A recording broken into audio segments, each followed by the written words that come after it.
So amawulire gano gafuna otya era omanya ddi nti owuwo tafudde oba owuwo muli oba owuwo mulamu? Amawulire gano nagafuna ku muzadde munnange era mukwano gwange. Otwangalira mu katale. Gavumenti eyina engeri gye yambyeko. Nso wange nza mujjanjabira kuba ne mulagula musabiyeyo ne mutwala mu ddwaliro eddala. Ate nga siyinza omuzekka. Babalema bajja kapuchola bate bamujjanjabe. Emulago nawo omanyeeyo. Kama Katonda omukulu w'essomero oyo amulamuze kisa. Nzi kwana koze mu nsobene so musabira sale eyo kama Katonda amulamuze kisa. Nkitegee. No yenna. Omu bulamu alina ennaku ez'ekijjukizo. Kati nno Focus TV yange bazze okufuula ennaku zo ez'ebyafaayo, bakwata vidiyo n'okkuba ebifaananyi ku mikolo gamba ng'okwanjula, embaga, graduations, okukyala. Bano nno tebakoma okwo, aba Focus Group yange bakuguka mu kutimba, bakola keeki wamu ne juice omuwoomu. Nga kuno bagattako okukola graphics ne branding ow'ekitongole, kampuni oba bizinensi yo. Era basange ku kitebe kyabwe ekikulu e Kampala ku Jesco Plaza, oba basange ku ofisi zaabwe awo ku Focus House Mutuba ne ku ofisi zaabwe empya Kiboga mu Town Council ku 2nd Street okuliraana Smarton Hotel. Ebisingawo bakubire ku simu zaabwe 0757 133 162 oba 0789 020 gwali ku Facebook ne Instagram kebera Focus Group yange, ate ku YouTube beba Focus TV yange. Butereevu gwe wonna osinzidde okubanga otulaba ali mu Uganda, East Africa wamu ne diaspora. Thank you so much onnyo okubiranga otulaba. Nze Ade Wilberforce Kimu Muyanja ali ku Focus TV. Webali nnyo okubiranga otulaba ali ku Ebron Media. Thank you so much. Wonna osinzidde okutulaba. Lunaku lwa leero mawulire si malungi si mawoomu gwe naye ku set y'omu kwabo abazadde abakoseddwa enjega eyabadde ku ssomero lya King David Junior School Ndejje eryafiiriddwa oba bafiiriddwa abaana abawera ddala 20 n'omusobyo, ate era abantu abakulu okuli ne director w'essomero omukulu naye yaluguzeemu obulamu. Kitalo nnyo nnyini ddala eri bannansi abakoseddwa enjega eno, ate era n'omukulu gwe naye ku set agenda kuba tubumbira story obulamu engeri gye buzze abayitamu okuva enjega bwe yagwawo, ate era n'okutuusa olunaku olwaleero omwana we yafa oba nedda, yayisibwa atya era ali mu mbeera ki oba teyafa, oba yoyo obulamu abakomezebwawo. Tuva ku Focus TV njagala tulabe story eno babiri otuwulirize story eno babiri gye neggwera naawe onooba ofunye sayidi oba oli awo kwogwa. Omukulu Sebo. Ogenze n'okubirako ku simu. Sebo. Ng'ogamba olina obubaka bwo bw'oyandyagadde oyise ku mikutu bw'egiti. Sebo.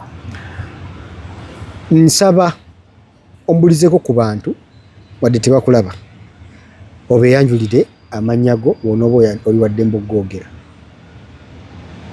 Mbalamusizza mwenna abalabe emikutu gino. Amannya n'eddoboozi nze Mbaziira Kalisimaati. Kalisimaati nickname oba linnya lye lyaguma? Erinnya eryo lyampeebwa ku mirimu eyo gye mpangaalira. Okola mulimu ki? Ndi musajja nkola mu katale. Okay. Ssebo nga ntunda miyembe. Erinnya eryo ulyava ku lw'ebibala byange n'ennyambala gye nnyambala nga ndi ku mulimu gwange. Because nga wonda bwe nnyambadde wano. Ne ku mulimu gwange nsiba ettaayi nagobera omukulembeze wange Robert Kyagulanyi Ssentamu kye yagamba omulimu gw'olimu ye ofiisi yo. Kuba ye ofiisi yange. N'otula ku mulimu gwo? Ntula ku mulimu gwange. Lwaki tuli wano olunaku olwaleero? Bubaka ki era enjega yakusangawa? Enjega kyavuddeyo, omwana yayiseewo yawonye oba naye y'omu ku abo abaluguzeemu obulamu? Alhamdulillah kyabaza Katonda. Mwana wange akyamubiseeko akasubi newankubadde atali mu mbeera nnungi. Ojja twongera ku ddoboozi.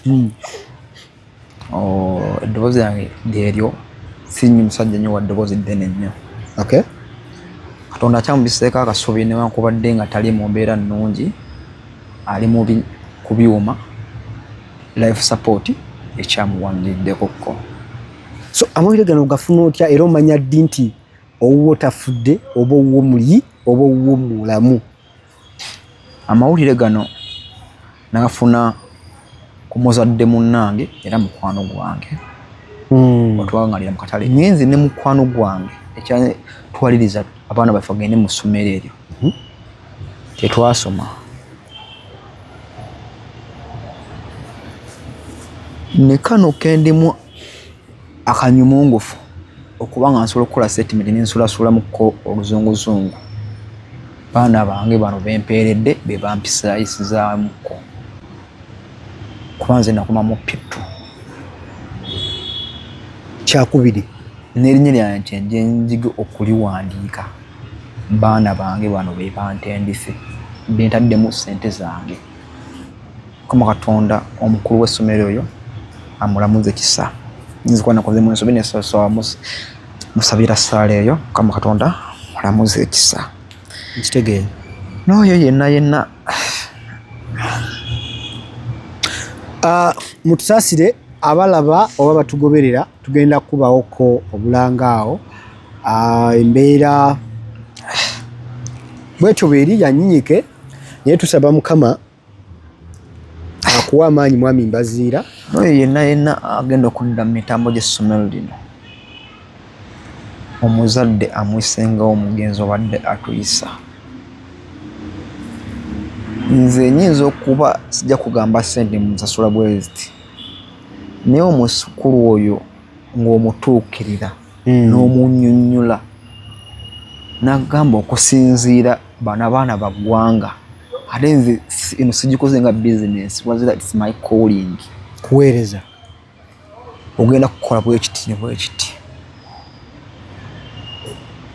okunnyonnyola omulimu gw'okola eyinza obusizza okuba nga nze nkola mu katale nsobola okuwulira abaana bange essomero eryo okwerekereza n'ekyokugattako nze obutasoma bwange because nze obudde buno neevuma kitange yatanfaayo kumpeerera nga yazaala maama wange n'alekaawo zigwe neevuma. Bw'osazeewo nze abaana abange oyite bukunya abaana abange ojja kwesiba babita bukya obukunta baana baleme kuneevuma nga bakoze. Era kyo nkyebaza Mukama Katonda koze ku trip oyo abalala bakyali mu bibiina bya wansi tebaagenda. So amawulire gano bw'ogafuna kikuleka waggwe n'omukyala era kikyaddako on that night mwadduka ku ssomero mwakola biki? How njagala mpisizeemu experience kuba manyisi byabwe. Wenfuna amawulire ago mudde bwe bumu amawulire gatandika okusatulatinga ku media nga bala mwatuuseeyo bala baasi eweddewo nga buli omu ayogera bibye. Nenzaamu nenkuba essimu omusajja yakwata essimu eyo yayogera olulimi olweyo lwesategeera. TV ndina omukulu oba n'omuzadde omuyita Mbaziira.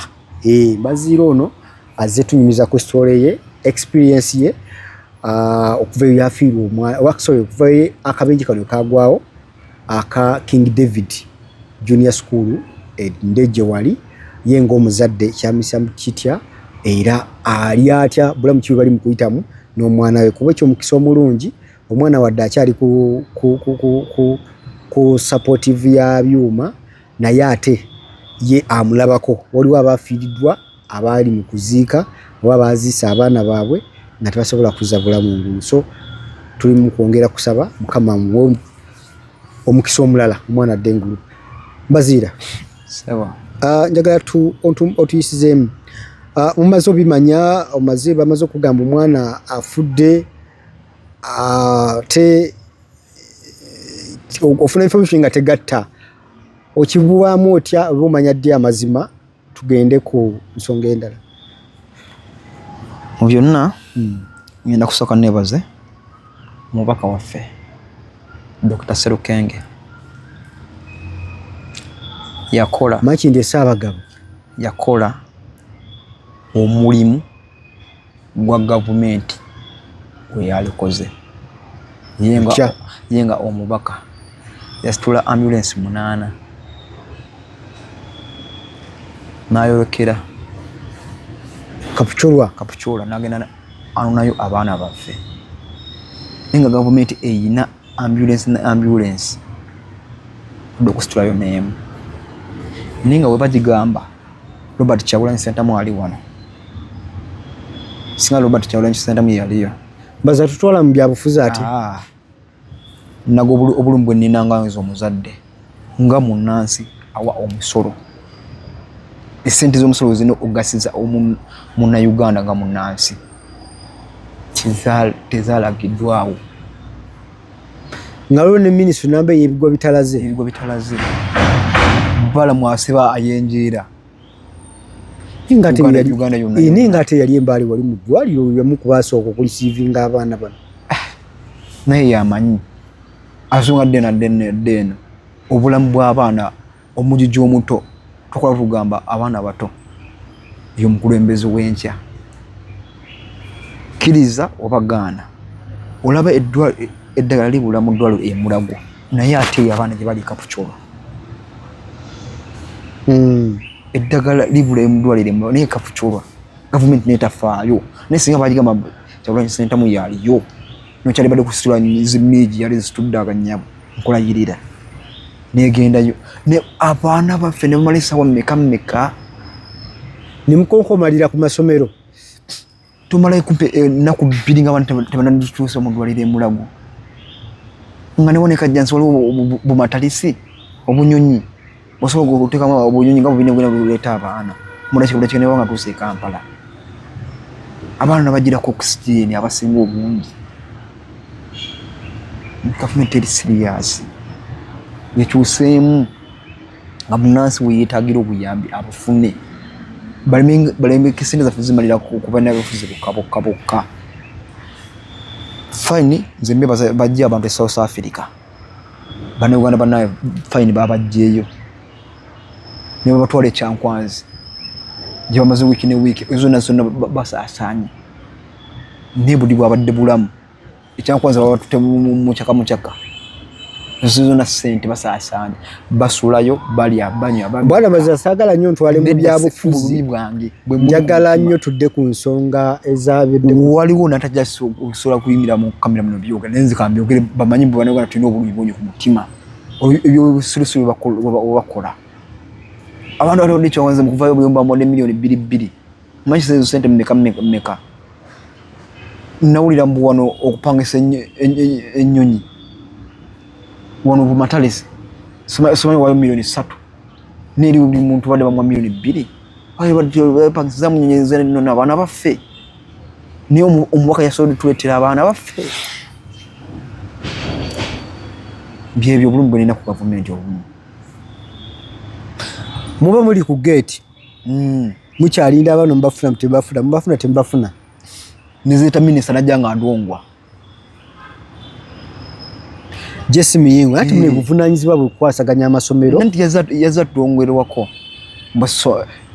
mbu twazimiriza fine twazimiriza until further notice nga bwe bakyekkaanya butya nangeri ki ekendeza ku bubenje minisita nga omwana we yafiira mu swimming pool y'essomero lye y'essomero nga tebaliyimiriza waliwo omwana wono omusuubuzi yaleeta omusuubuzi kojja gwe bagamba mbu yasanga yetugidde mu ddoomu essomero nga tebayimiriza eririye abafa bosi baana batusolaki batusolirangako buli kadde tetutegeera bano bazina balimanya ayamba mmwe talina byatuyamba abazadde bagire trip basooke batereeze gavumenti etereeze baddemu bate lwaki waliwo abaana n'ebyana essomero lyaffe baaligadde eriye nga tebaliggala eriye nga teriggala lwaki mulimu waliwo ebyana n'abaana anti rabayo omukulu w'ekusomero ne yakigendeddemu minisita azze agamba musooke muzeeyo abaana bali ku ssomero ewaka Enesomero lyennyini litereze system eterere mukatono kanina mukatono mwebaliza yampa amagezi amazaale nsubire essomero lye yali crime of sin and nesomero yabadde ku crime of sin so guli ewe wafiirayo omwana atali ogutali mulundi gumu ebya crime sin mu mateeka crime sin ekintu wawa n'okugalwa bakole okunyumiza obaganda n'essomero tebatigwa ng'oddo mulundi n'ogumu n'essomero lyali lyaffe lya King David toli mwana omu yafiiriddewo awamagezi amatono ayinza butakitegeera bwenjogera bwentu toli mwana omu yafiiriddewo ni wamagezi ajja kitegeera abaana bafiiridde eri papichula tebafiiridde ku ssomero ki ekigazi essomero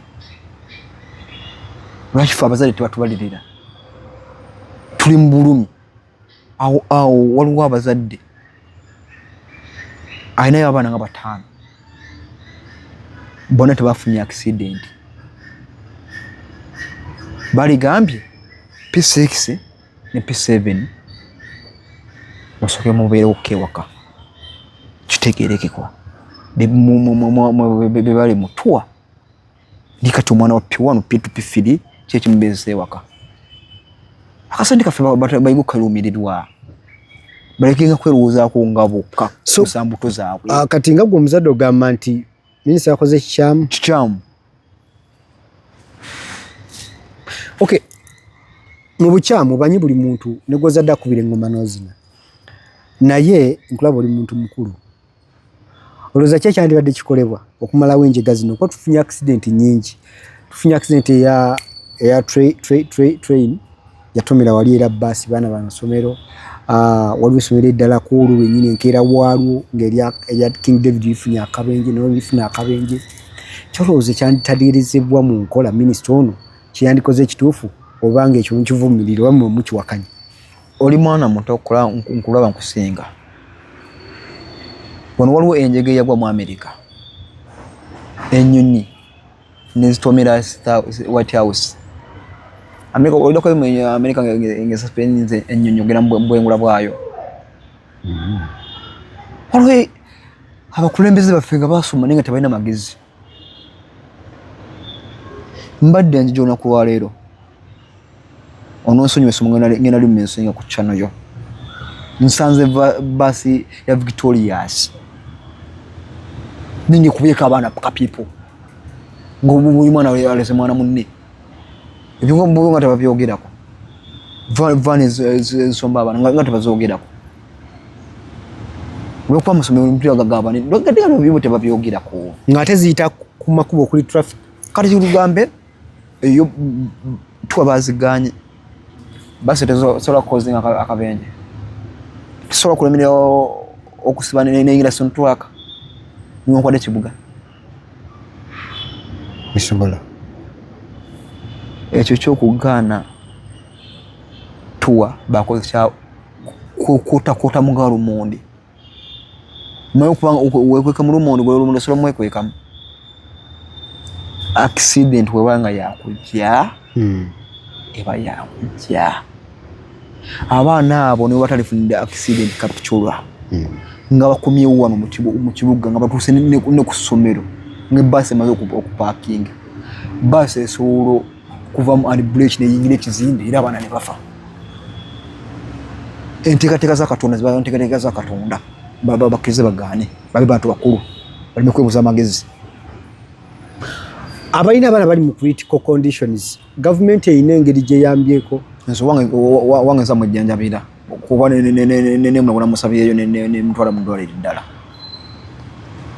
ate nga siriiza omuzekka babalema bajja kapitula ate bamujjanjabe emulago naawe omanyeeyo lya gavumenti anti lya gavumenti buli kimu bakikuwa ne omusawo naye yaleeta eddagala akwandikira eddagala yakebera omwana wamanya kino kimuluma nakwandikira eddagala kati gwalwadde siri abwerere tebabawa buwigulu eddagala ani akulimba gendayo okukolabe nga waliwo nemulago VVIP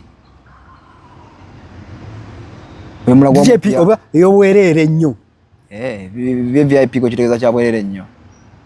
Mukulu nsubire wasoma. Nsasoma naye VIP mmanyi kitegeeza ekyo. Ate tugamba mulago ya government. Oyo eddwaliro ery'enkwamba VIP omukazi okuzaalirayo milioni 2. Emulago. Ate si byambu. Olupapula lwa government new vision yabikubanga kugula eddwaliro eryo. Obuzibu olwo bannayuganda twerabira. Tukyali ku government. Tukyali mu ddwaliro lya government era. Simanyi.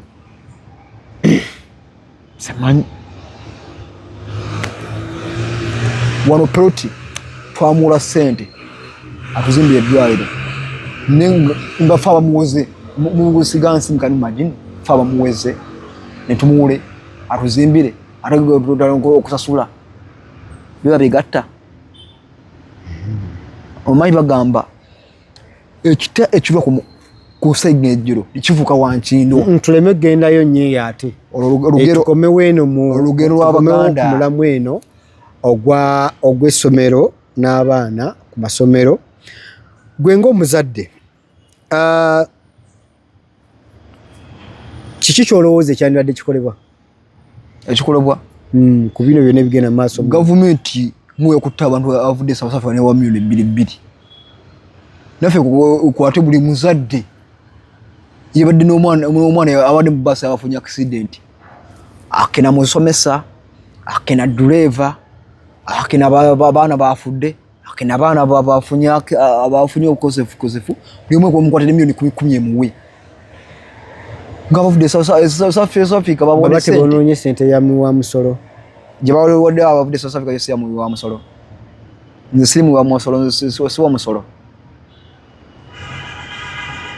Atujja kumanya gavumenti efudde ku bantu baayo. Ng'omuzadde ekyokugyawo tuwa kino oba okukendeeza okulambula kino gye kikosaamu oba gwe kiba oba okuba gudikudde nti n'akasente kobadde osasula mu ttuwa kawonye. Awo yakyogeza busiru mu ttuwa bazigyewo. Tukize tugaane abazadde abamu tulina budde bw'abaana baffe. Ate ng'omwana anokwako ne memories alinyumizaako abaana baabwe. Kale zi memories ennina omwana wazindaniwo munyumiriza saasoma nakeera okupambana obulamu ng'akyali mwana muto.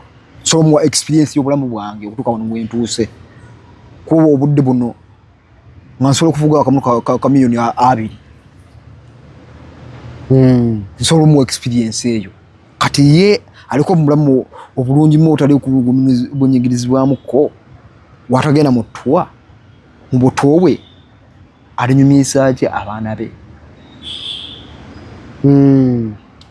Nze abaana abange sikubadde gususa okugenda mu ttuwa era tuwatezizze mwaka guno era tuwatezizze eno ttaamu.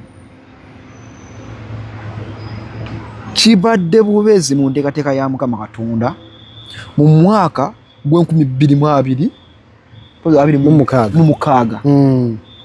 mu mwezi ogw'omusanvu wiiki ey'okubiri n'ey'okusatu mugenda kuba mu accident ez'omuddingano nga z'abaana ez'amasomero. Kyali muntu mu pulaani za Katonda. Era tusobola muntu yenna. Era nalabyeko n'abawumba tuutu nga banenya driver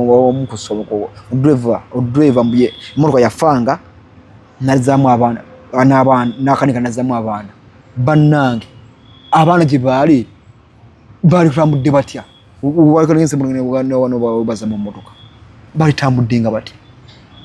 Gwe ku sayidi y'essomero teriyina yadde nenyeza terina nsobi gye lyakoze. Teriyina. Nze kye nategeera mu bulamu bw'ensi eno buli muntu otambula ku sikeji yo tosobola givaako n'ogenda ku sikeji endala. Katonda yaba yagamba olunaku bwe luti olufuna ekintu bwe kiti bwe luba lutuuse tosobola kulwewala. Nze wanudde nkyali mububuka nga sinafuna mukyala amaze okugatagatamuko ku bulamu nga ninamu akalumu kange olumu obuntuntu sobola okuba muna akasente. Nnyukira omwaka ogwo gwali 1999 Nze nalina emyaka nga 8 7 nze baze nalina emyaka 16 nakera muko okupambana muko ngijja saasoma nalina emyaka 16 nayingira mu kaloomu kange enneebaka ziba ziwera saa 7 ekintu nekintemba naye ekineebaasa kyekyaki nenfuluma enyuma ngende mu Bristol enateete nengenda mu Bristol nenjakala ziwera mu 10 enfuluma 10 patulo epakise ku mulyango ava mu mbala gwe bakwata ava mu mbala gwe bakwata nejali mu plani za Katonda nasoka kwebaka mu nyumba za teri yampaleza kuva mu nyumba yange ogenda mu Bristol gwe watuka n'ogamba ekine basije kyaki kagenda ko mu mbala nkyakalemuko kyali ku schedule ya Katonda tusobola kwegava tosobola era ekyo yalimu bakotakota bamwalo monde nibo bazisiba emyaka 3 nibana bazigulawo ngabana bakufa era kasene zigenda kuddamu baffe kale producer andoza obudde bwebwo naye mbadde nsaba mmwe abatulaba abagoberera ebigambo ebyogeddwa bya muntu gwenkyazizza ebiyitiddemu nabyali aliso political naye nga yo muzadde alina obulumi bwe era naye alina byatunuulira nalaba nga tebigatta so ebadde endowooza ye omukulu ono ng'anyumya ku ebyo ebibaddewo oba byali mu kuyitamu n'embeera nga bweri ssaawa zino biki byalabye ebimuwaliriza okuba nga ajja abyogedde era obiwulidde so bannaffe atugoberera ku Focus TV mukola kyamaanyi nnyo ku Ebon Media era nkujjukiza bannaffe tutambula nabo aba Focus Vet Service bagamba nti bino bakukolera omukolo gwo osobola okufunamu kola omukolo wejjeko stress y'okunoonya ba service providers abalala era nebaza bonna abatuwagidde abatuwadde emikolo gyabwe ntugikola nkulisaayo bannaffe abatuwadde emirimu egy'enjawulo betukoleddeko thank you so much mwenye okubeera nga mutwesiga genda ku TikTok Focus Vet Service olabe biki bibakola emu tebiteekebwayo olwaba customer okugamba nti yange tubijja kukolebwako bwebiti so bakubireko bakuwe service ezikola events zonna ne bannaffe aba Focus Graphics and Branding bagamba nti bino bakolere corporate uniforms banners stickers business cards stickers ezo billboards byonna ebikolebwako ku mikutu oba ku business yonna kiba kyamaanyi nnyo kyabuvunaanyizibwa okulaba nga obeeyuna kale katube nga tukoma wano tusigala mu video ezijja maaso awo sigala ku Focus TV bye bye ku subscribinga ku Focus TV yange bingi